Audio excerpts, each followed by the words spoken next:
অনুশীলনের সময় সৌম্য সরকার আঙ্গুলে চোট পেয়েছিলেন এবং ব্যথায় কাতরাতে কাতরাতে তিনি মাঠ ছেড়ে বেরিয়ে গেছিলেন এবং তখন সংশয় দেখা দিয়েছিল যে সৌম্যর চোট কতটা গুরুতর, চ্যাম্পিয়ন্স ট্রফিতে তিনি আসলে খেলতে পারবেন কিনা। সৌম্য আবার অনুশীলনে ফিরেছেন এবং মেডিকেল টিম থেকে জানানো হয়েছে সৌম্য সরকারের চোট গুরুতর কোনো কিছু নয় এবং আর দুদিন বাকি রয়েছে চ্যাম্পিয়ন্স ট্রফির স্কোয়াডে কোনো পরিবর্তন আনার। তবে বাংলাদেশ দল চ্যাম্পিয়ন্স ট্রফির স্কোয়াডে কোনো পরিবর্তন আনার কথা ভাবছে না বা চিন্তা আসলে করছে না। ফিল সিমন্স বাংলাদেশ দলের হেড কোচ হিসেবে যিনি দায়িত্ব পালন করছেন, তিনি বলেছেন যে বাংলাদেশের পক্ষে চ্যাম্পিয়ন্স ট্রফি জেতা সম্ভব। এই কথা তিনি আসলে বলেছেন। 2017 সালে চ্যাম্পিয়ন্স ট্রফির সেমিফাইনালে বাংলাদেশ খেলেছিল এবং সেটা আইসিসির কোনো ইভেন্টে বাংলাদেশের সেরা পারফরম্যান্স।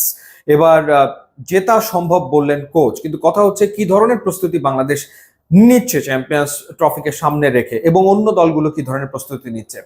পাকিস্তান হোস্ট টিম, তারা ট্রাই নেশন সিরিজে খেলছে নিউজিল্যান্ড এবং সাউথ আফ্রিকাকে নিয়ে এবং এরই ভেতরে আমরা দেখেছি দলগুলোর কি কন্ডিশন, তারা কি ধরনের ক্রিকেট আসলে খেলছে।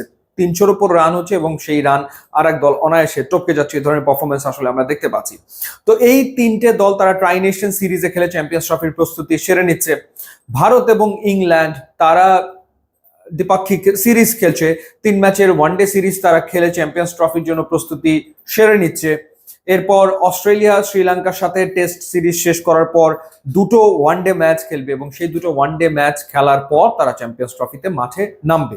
তো সেইখানে বাংলাদেশের ক্রিকেটাররা মাত্রই আসলে বিপিএল শেষ করেছে, তাদের মনোযোগ ছিল বিপিএল এ টি20 ফরম্যাটে।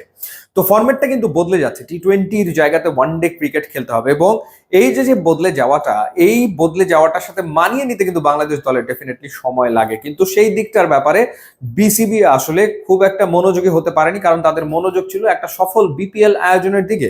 তো সেই ক্ষেত্রে চ্যাম্পিয়ন্স ট্রফি নিয়ে যে আলাদা করে কোনো পরিকল্পনা বিসিবি করেছে, ব্যাপারটা কিন্তু একেবারেই তা না। তো সেই ক্ষেত্রে এখন মিরপুরে দুবেলা করে অনুশীলন, অর্থাৎ সকালবেলা এক সেশন, আবার সন্ধ্যার পরে ফ্লাড লাইটের আলোতে আর এক সেশন, এভাবে করেই বাংলাদেশ দল অনুশীলন করছে এবং এভাবে সপ্তাহখানেকের প্রস্তুতি নিয়ে বাংলাদেশকে মাঠে নামতে হবে এবং তারা প্র্যাকটিস ম্যাচও খেলবে। এই পর্যন্তই আসলে।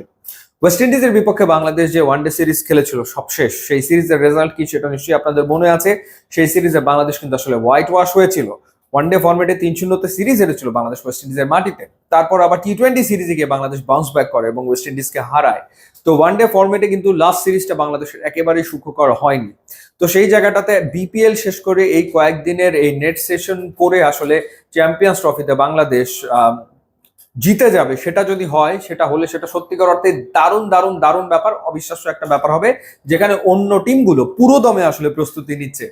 তো দেখা যাক এই স্বল্প প্রস্তুতি নিয়ে অন্য দলগুলোর থেকে প্রস্তুতিতে পিছিয়ে থেকে বাংলাদেশ আসলে চ্যাম্পিয়ন্স ট্রফিতে কেমন করে, সেটাই আসলে দেখার ব্যাপার। ইউটিউব ইনস্টাগ্রাম লিঙ্ক দেওয়া আছে, আপনারা যোগ দিলে খুবই খুশি হব। And thanks for watching.